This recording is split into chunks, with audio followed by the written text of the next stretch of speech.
दीनदयाल जी कहते थे कि ये समाजवाद और पूंजीवाद दोनों एक मां जाए सगे भाई हैं। इन दोनों में कोई फर्क नहीं है। क्यों फर्क नहीं है? ये दोनों केंद्रीकरणवादी हैं, ये दोनों भौतिकतावादी हैं, ये दोनों अर्थवादी हैं।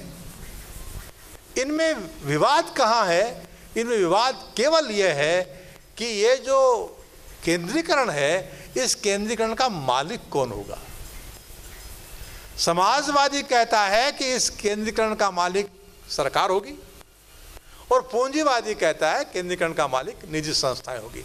इसके अलावा इन दोनों में कोई फर्क नहीं है। और इसलिए दीनदयाल जी कहते थे हम इन दोनों के खिलाफ है। क्यों खिलाफ है दोनों के? कि ये दोनों केंद्रीकरणवादी हैं। हम इस केंद्रीकरण के खिलाफ हैं। क्यों है केंद्रीकरण के खिलाफ? कि यह केंद्रीकरण मानव की एकात्मता को भंजित करता है, तोड़ता है उसको। क्यों तोड़ता है? कि ये जो एकात्म मानव है, ये एकात्म मानव संपूर्ण सृष्टि में फैला हुआ है। यत् पिंडे तत् ब्रह्मांडे है। जो ब्रह्मांड में इस पिंड में है। तो हर व्यक्ति को अवसर होना चाहिए। किस बात का अवसर होना चाहिए?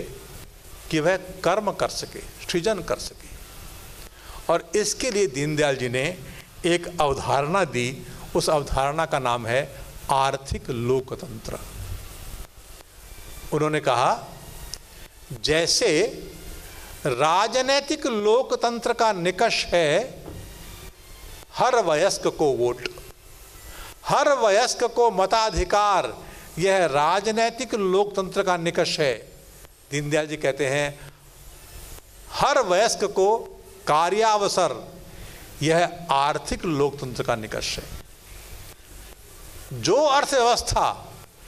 अर्थव्यवस्था संततियों की कार्यावसर की स्थिति को छीन लेती है, वो अर्थव्यवस्था तानाशाही है, वो अर्थव्यवस्था इनह्यूमन है, गलत।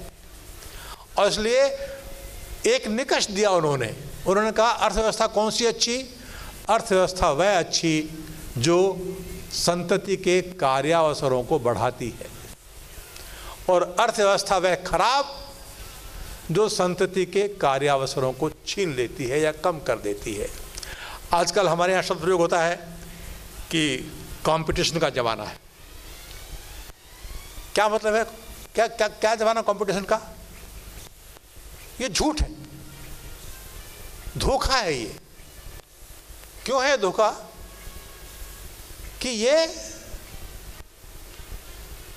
स्केर्सिटी ऑफ अपॉर्चुनिटी, अवसरों के अभाव को छुपाने का नाम है ये। मैं कहूं साहब ये चीज बहुत अच्छी है, आप सुखे हाँ अच्छी तो है, और अगला वाक्य बोलूं इस अच्छी चीज को पाने के आप सब हकदार हैं, तो चमत्कार होगा कि वहां चलो सब हकदार हैं, और आपके लिए हमारे पास योजना भी है कि आप इसे प्राप्त कर सकें। तो सब उत्सुक होंगे कि हाँ अच्छा योजना भी है। क्या योजना है? तो सब दौड़ के आइए, जो पहले आएगा उसको मिलेगा। क्या मतलब है इसको? ये जो एक जिसने प्राप्त की पहले आया, उसे गलत फहमी है कि मैं 30 मार खा हूं जो 99 को हरा के आया हूं, और इन 99 में कुंठा आएगी कि अवसर तो हमको भी था, अवसर तो हमको भी था पर हम देरी से पहुंचे। झूठ है ये एक वस्तु है, ये एक को ही मिल सकती है। यह घोषणा ही गलत है कि आप सब इसे पा सकते हैं। आप सब इसे नहीं पा सकते क्योंकि ये एक है, आप में से एक ही पाएगा। और इसलिए मेरे पास क्या तरीका है? मुझे 99 को हटाना है। 99 को इस वस्तु के प्राप्त करने के अवसर से दूर करने का नाम है कंपटीशन। ये धोखा है जो हम अपनी आने वाली पीढ़ियों को दे रहे हैं, गलत है ये। और इसलिए इसका परिणाम क्या क्या हो रहा है? इस एक कंपटीशन मात्र से हमारे समाज में क्या परिणाम हो रहा है? आज अपनी संतान की सबसे बड़ी दुश्मन उसकी मां बनती जा रही है। क्यों बनती जा रही है? पढ़ो, खेलना नहीं, सामाजिक काम में जाना नहीं, मेले खेले में जाना नहीं, स्कूल गया, घर आया, ट्यूशन पर गया, फिर घर आया, होमवर्क किया, थका और सो गया। जिस आयु में बच्चे को खेलना और खिलना चाहिए, जिस आयु में बच्चे को खेलना और खिलना चाहिए, उस आयु में तनावग्रस्त, उस आयु में चिंताग्रस्त, उस आयु में सदमे में पड़ा हुआ, ये कैसी पढ़ाई है भाई? बालक जो घर में सीखता है, जो खेलने में सीखता है, जो माता पिता भाई बहन दादा दादी नाना नानी मौसा मौसी चचेरे भाई ममेरे भाई, इनमें जो सीखता है, क्या दुनिया की कोई पाठशाला वो सिखा सकती है? दुनिया का कोई कोर्स वो सिखा सकता है? तो अपने ही बच्चों को अशिक्षित बनाने के लिए हम घोर प्रयत्न करते हैं, महत्वपूर्ण प्रयत्न करते हैं। और परिणाम उसका क्या हो गया है? उसका परिणाम ये हो गया है, ऐसे गलत गलत मुहावरे स्थापित हो गए। कंपटीशन है इसलिए क्या, आगे बढ़ो आगे बढ़ो। क्या मतलब आगे बढ़ने का? आगे बढ़ो क्या होता है? आगे बढ़ो मतलब होता है औरों को पीछे छोड़ो। औरों को पीछे छोड़ के आगे बढ़ोगे? कहां बढ़ो, कहां जाओगे आगे? तो ये समाज है, समाज एक कारवां है। इस कारवां की जो गति है वो है संगच्छध्वम, साथ चलो, संवदध्वम, साथ बोलो, संवो मनांसी जानताम, साथ सोचो। और रेसिंग, दौड़ना, दौड़ना यह स्वाभाविक क्रिया नहीं है, दौड़ना एक अस्वाभाविक क्रिया है। दौड़ना आपातकाल में होता है। आदमी रोज दौड़ता रहे तो क्या होगा? तो दौड़ना, दौड़ो, दौड़ लगाओ, दौड़ने की कोई जरूरत नहीं है। There should be no racing. समाज में रेसिंग थोड़ी होती है कोई। समाज में की गति होती है चरैवेति, चरैवेति, चलते रहो, चलते रहो, सहज गति से रहो। कारवां रहेगा। जब बुद्धू और बुद्धिमान साथ रहेगा तब ना विकास होगा। जब गरीब और अमीर साथ रहेगा तब ना विकास होगा। जब सकलांग और विकलांग साथ रहेगा तब ना विकास होगा। सारे सकलांग एक तरफ और सारे विकलांग एक तरफ तो विकास होगा। सारे बुद्धू एक तरफ, सारे बुद्धिमान एक तरफ तो विकास होगा। तो समाज को इस तरह से बांट करके इन नारों ने, इन स्लोगन्स ने, जो कैपिटलिज्म के नारे हैं, उन्होंने समाज में एक कहर ढाया हुआ है। न केवल भारत में, भारत तो फिर बहुत बचा हुआ है, विश्व इससे बुरी तरह से आक्रांत है। अभी एक अनुभव बताया अनिरुद्ध जी ने कि वो विदेशी लोग घरों में रह के आए तो उन्होंने क्या देखा, यानी उनको आश्चर्य हुआ। आप यदि कभी, आप में से बहुत लोग गए होंगे, गुजरात के लोग हैं, अमेरिका में जाएंगे तो वहाँ अखबारों में समस्या लिखी होती है। समस्या क्या होती है? क्या समस्या आपकी? तो समस्या ये होती है कि मेरा बेटा 18 साल का हो गया, अभी घर में ही रहता है, खाना भी खाता है, पैसा भी नहीं देता है। This is my problem. कि बेटी जवान हो गई है, घर नहीं छोड़ती है, घर में पड़ी रहती है। यानी जहाँ परिवार संस्था की हालत ये है, और उसके कारण से आज अमेरिका का समाजशास्त्री परेशान है कि वहाँ किशोर अपराध बढ़ रहे हैं। जहाँ पर जितनी आबादी है उस आबादी से ज़्यादा हथियार हैं घरों में। पत्नियाँ अपने पति से रक्षा के लिए बंदूक साथ लेकर सोती है।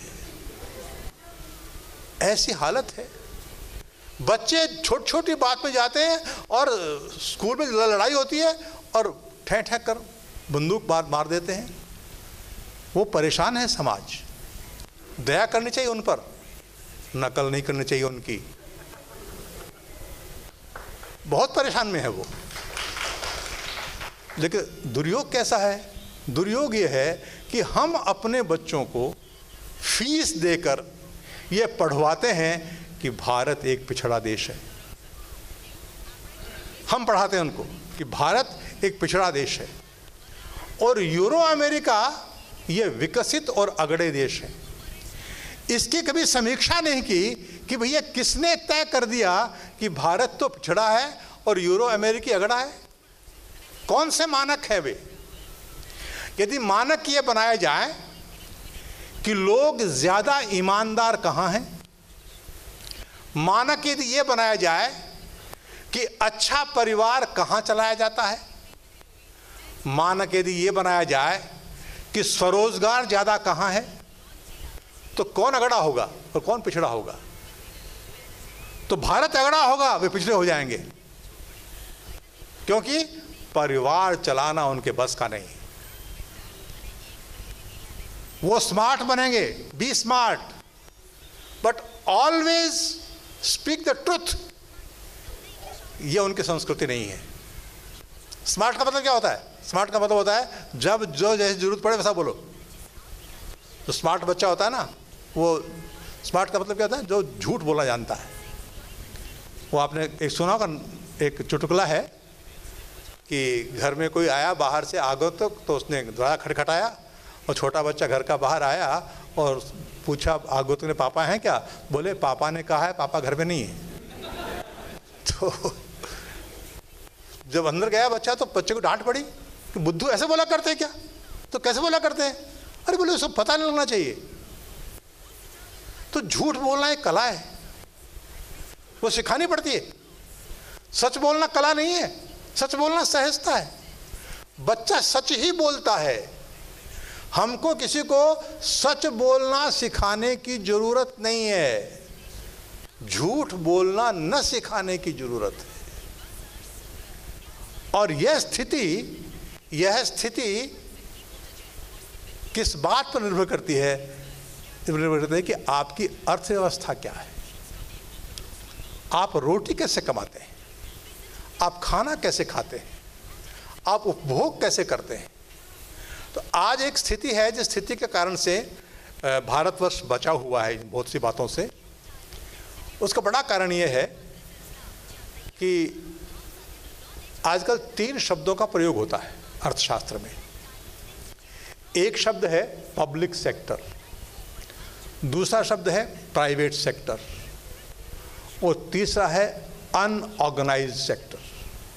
ये तीनों शब्द विदेशी हैं, ये तीनों बाहर से आए हैं, ये भारत पर लागू नहीं होते वास्तव में। अब ये जो पब्लिक और प्राइवेट सेक्टर है, भारतवर्ष की कितनी मैन पावर लगी है इसमें? तो कोई कहता है 6% है, कोई कहता है 7% है। 6-7% लोग इसमें लगे हुए हैं, यानी 94-93% लोग इसके बाहर हैं। वो क्या करते हैं? वो न पब्लिक सेक्टर में है, वो न प्राइवेट सेक्टर में है। वो क्या करते हैं? वो ठेला लगाते हैं, चाय की दुकान करते हैं, पान की दुकान करते हैं, कहीं छोटी मोटी अपने घर में सेवा करते हैं, वो कपड़ा बुनते हैं। भारत के पारंपरिक उत्पादों में लगे हुए हैं। दीनदयाल जी ने कहा यह अनऑर्गेनाइज्ड सेक्टर नहीं है, यह सेक्टर है सेल्फ एम्प्लॉयड सेक्टर। और यदि भारत की अर्थव्यवस्था को ताकतवर बनाना है तो no private sector, no public sector, but we must have this self employed sector जो स्वरोजगार, स्वावलंबन की दिशा में बढ़ता है। और इसलिए यह कैसे होगा? तब होगा जब अर्थव्यवस्था का विकेंद्रीकरण होगा। आज स्थिति ऐसी है कि पहले तो परीक्षा का भूत बच्चों का दिमाग खराब करता है, परेशान रखता है उनको। अच्छे मार्क लाओ चक्कर में 90% लाओ, 98% लाओ, तब जाके आगे एडमिशन होगा। और इतना कराने के बाद जब डिग्री लेके बाहर आता है वो, तो परेशान कि अब क्या करूं। यानी अपने जीवन के 24-25 महत्वपूर्ण साल इस शिक्षा व्यवस्था और समाज को देने के बाद वो सोचता है कि मैं क्या करूं। ये कोई समाज है? ये कोई अर्थव्यवस्था है? भारतीय भाषाओं में बेरोजगारी के लिए कोई शब्द नहीं। बेरोजगारी शब्द पर्शियन है, हम बोलते जरूर हिंदी में, पर बेरोजगारी शब्द भारतीय भाषा में नहीं है, पर्शियन में है। बेरोजगारी पर्शियन है और अनएम्प्लॉयमेंट अंग्रेजी है। भारतीय शब्द क्या है इसके लिए? भारत में इसके लिए कोई शब्द नहीं है। क्यों नहीं है? कि भारतीय समाज इसकी कल्पना नहीं करता है। जैसे जन्म से मां के वक्ष में बच्चे को दूध प्राप्त होता है, वैसे ही जिस परिवार में पैदा होता है उस परिवार में उसे धंधा प्राप्त होता है। हमने उस व्यवस्था को तोड़ दिया, बहुत से लांछन लगाए उस पर, और तोड़ने के बाद आज स्थिति यह है कि मेरे घर में पुश्तों से खेती होती है पर मैं किसान नहीं बनना चाहता। मेरे दादा परदादा स्वर्णाभूषण बनाते थे, कलाकार थे, पर मैं सुनार नहीं बनना चाहता। मेरे पुश्तैनी लोग अच्छे बढ़ई थे, अच्छे वास्तुकार थे, लेकिन मैं वो नहीं बनना चाहता। क्यों नहीं बनना चाहता? कि जो मुझे पढ़ाया गया है ये सब छोटे काम है, मुझे बड़े काम करने हैं। क्या करना है? टेबल कुर्सी लगाकर बैठना है। टेबल कुर्सी लगाकर बैठा तो बड़ा आदमी, और खेत में काम करे तो छोटा आदमी। एक तरफ कल की व्यवस्था के ऊंच नीच को गाली देने वाले, आज की व्यवस्था में क्या बना दिया है? आज कोई भी अपने पुत्र को सृजन के काम में, उत्पादन के काम में लगाने को तैयार नहीं है। जहां उत्पादन है वो तो दो ही जगह पर होता है। उत्पादन या तो एंटरप्रेन्योरशिप में है या एग्रीकल्चर में है। उत्पादन कृषि में है, उद्योजकता में है। दीनदयाल जी कहते हैं एक पंचवर्षीय योजना ऐसी बनाओ जिसमें कृषि और उद्योजन को प्राथमिकता देकर घोषणा करो इस देश में कोई बेरोजगार नहीं रहेगा। रोजगार उत्पन्न करने वाली व्यवस्था यह मानवीय है, और कर्म के अवसर को घटाने वाली व्यवस्था अमानवीय है। और इसलिए दीनदयाल जी समाजवाद और पूंजीवाद दोनों व्यवस्थाओं का समान रूप से विरोध करते हैं।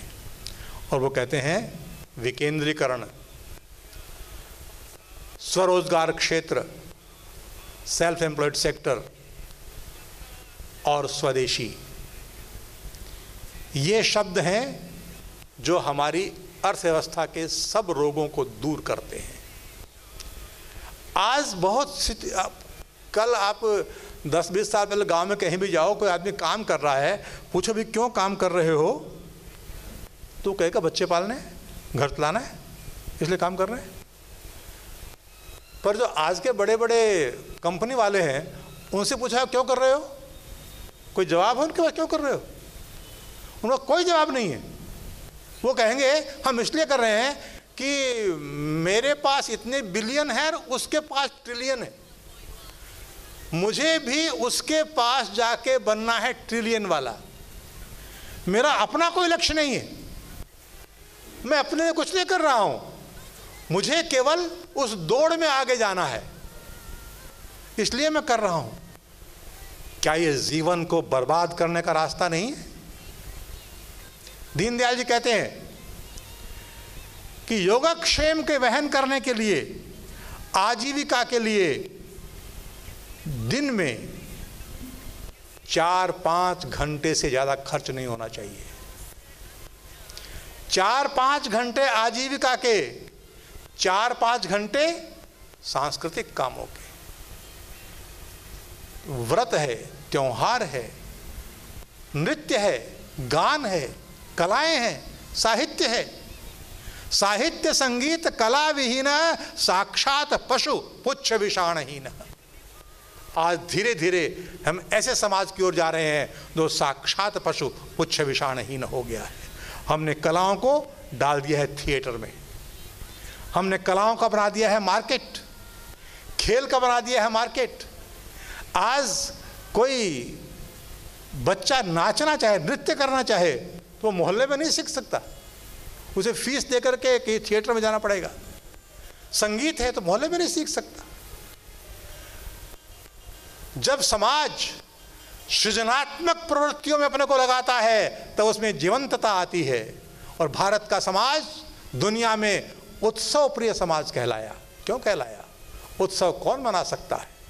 जितने उत्सव भारत में होते हैं दुनिया में कहीं नहीं होते। कैसे होते हैं?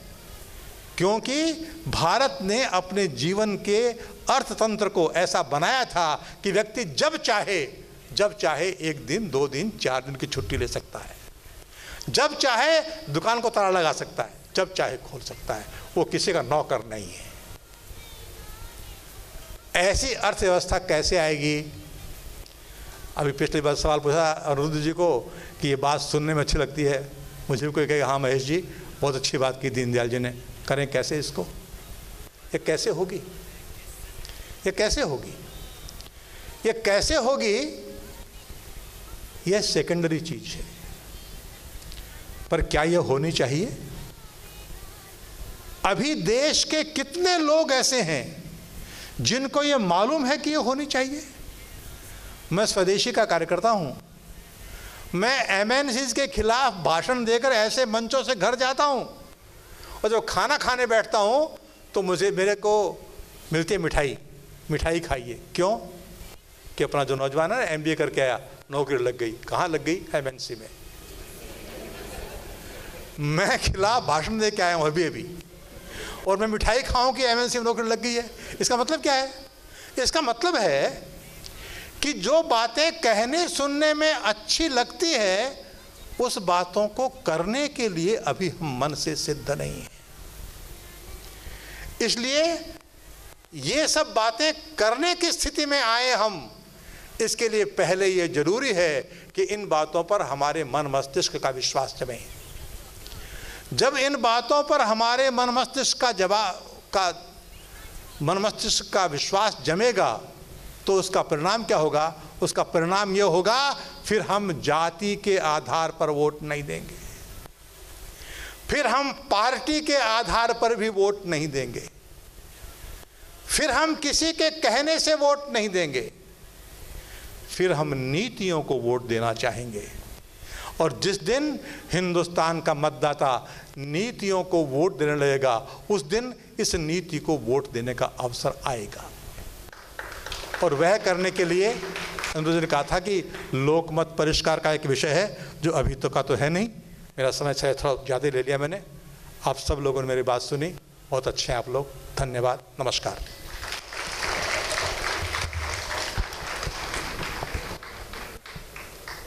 પ્રશ્ન પૂછી શકશે? 10 મિનિટનો સમય છે પ્રશ્નોત્તરી માટે। अंत्योदय के बारे में कुछ खास कहने की ज़रूरत नहीं है। यह एक परिस्थिति विशेष में प्रयुक्त किया गया शब्द है। दीनदयाल जी ने इस शब्द का प्रयोग कहीं भी नहीं किया है, पर इस शब्द में जो अर्थ निहित है उस अर्थ को व्यक्त करने वाले वाक्य उनके हैं। और वो वाक्य उनके ये हैं कि हमारे विकास का पैमाना यह नहीं हो सकता कि लोगों के पास कितने एसेट्स हैं। पैमाना ये होगा कि जो नीचे पायदान पर हैं उनके पास तक क्या पहुंची। और उनके 2 शब्द हैं, जिनकी विवाहियाँ फटी हुई हैं वो कब भरी जाएंगी। गाँव में समय जहाँ अचल खड़ा है वहाँ गति कैसे आएगी। ये दीनदयाल जी के शब्द हैं। अंत्योदय इसलिए कहा गया कि हमारे यहाँ गरीबी, पिछड़ापन कहीं ज़्यादा दिखाई देता है, विषमता है। विषमता को दूर करने के लिए अंत्योदय शब्द का प्रयोग होता है। बाकी यदि आप किसी को अंत में रखेंगे, उदय तो पूर्व में ही होगा, पश्चिम में अंत होगा, किसी नारे से बदल नहीं सकता वो।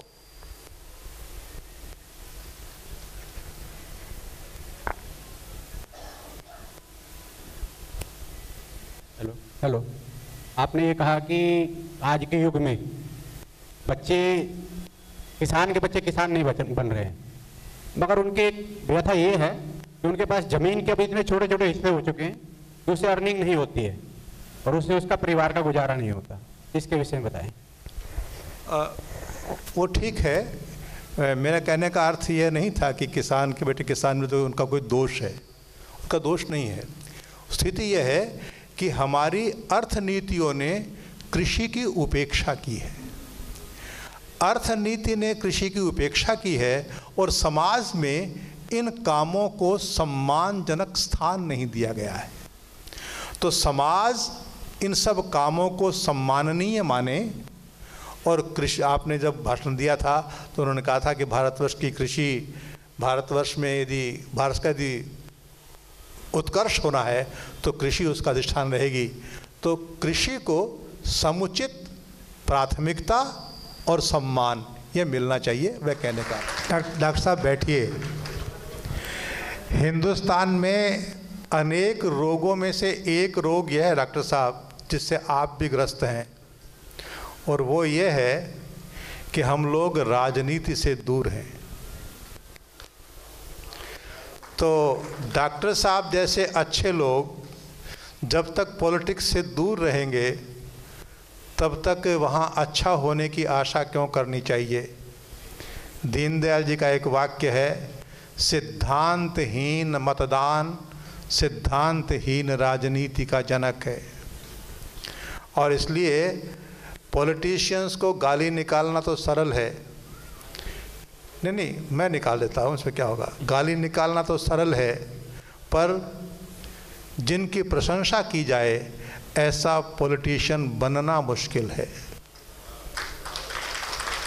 मेरी प्रभु से कामना है कि हम सब ऐसे पॉलिटिशियन बन सकें कि जिस के बारे में लोग यह न कहें कि राजनेता खराब होते हैं। महेश जी, मैं सांप्रत सरकार के परिप्रेक्ष्य में कहना चाहता हूं कि अभी जो प्राइवेट और पब्लिक सेक्टर की बात की गई, अभी जो संसद में लैंड एक्विजिशन का जो विधेयक लटका हुआ है और काफ़ी बहस चलती है,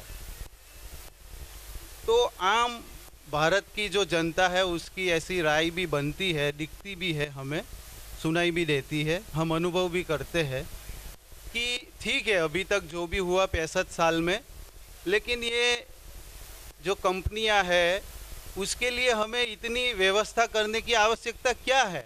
कंपनियां बड़े प्लान यूनिट, हाँ बड़े प्लान लगा के उसमें कमा के समाज में तो बांटते नहीं है। तो ठीक है, उसको नया प्लान डालना है तो उसके लिए जो कीमत है वो चुका के प्लान डाले, सरकार को उसके लिए व्यवस्था करने की आवश्यकता नहीं है। ठीक है, अब पब्लिक सेक्टर के लिए जमीन कह चुके ना बात अपनी। इसमें कोई बहुत ज़्यादा बात नहीं है। जो मूल कानून है वह अंग्रेज़ का बनाया हुआ है 1800 का। 1800 कुछ में जो कानून अंग्रेज़ ने बनाया था वह बहुत बुरा था, और उसका जो संशोधन 2013 में हुआ वह उससे तो कुछ अच्छा था, और जो 14 में हुआ वो उससे कुछ अच्छा है, पर बेसिक तो वही है जो अंग्रेज़ ने बनाया। उन कानूनों से जिस दिन हम मुक्त हो जाएंगे तब इससे भी हो जाएंगे। सारे कानून जब वही हैं वही चलेंगे तो जितना ठीक कर सको उतना करो। आज के लोग कहते हैं उन्होंने काफ़ी ठीक किया है। खूब खूब धन्यवाद। प्रश्नोत्तरीનો સમય પૂરો થાય છે। આના પછીનું સત્ર પ્રશ્નોત્તરીનું રહેશે, ત્યારે પણ આપણે પ્રશ્ન કરી શકશું। અત્યારે અહીંયા આપણે સત્ર પૂર્ણ કરીએ છીએ। 20 મિનિટનો વિરામ રહેશે। श्याम जी आए हैं क्या? श्याम जी आगे आ जाइए। दिल्ली से आए हैं अपने कार्यकर्ता, केवल परिचय करवा रहा हूँ मैं। श्री श्याम जाजू विद्यार्थी परिषद के बहुत पुराने कार्यकर्ता हैं, पूर्णकालिक भी रहे हैं और अभी भारतीय जनता पार्टी के राष्ट्रीय मंत्री हैं। किसी कार्यक्रम में हम साथ साथ ही आए थे, या आए तो मैंने कहा परिचय हो जाए। धन्यवाद। 20 મિનિટના વિરામ બાદ